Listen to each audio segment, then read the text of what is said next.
अस्सलाम वालेकुम वरहमतुल्लाहि वबरकातुह। प्यारे बच्चों, इस वीडियो में हम जमा की इबारती मिसालें हल करेंगे।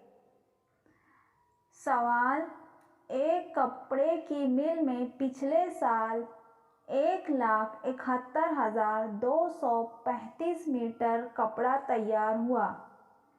इस साल 2,55,023 मीटर कपड़ा तैयार हुआ, तो दोनों सालों में कुल मिलाकर कितना मीटर कपड़ा तैयार होगा।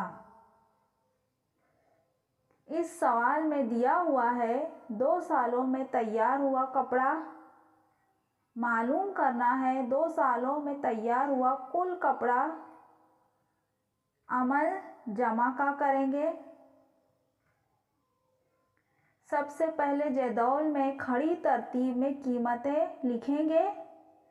1,71,235 जमा 2,55,023। इकाई के मकाम से शुरू करते हुए जमा करेंगे। 5 इकाई जमा 3 इकाई 8 इकाई। 3 दहाई जमा 2 दहाई 5 दहाई। 2 सैकड़ा जमा 0 सैकड़ा 2 सैकड़ा।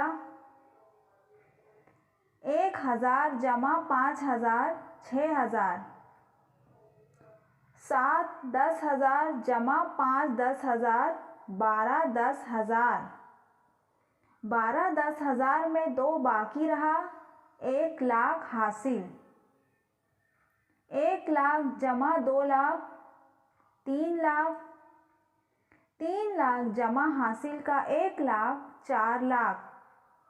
जवाब होगा 4,26,258।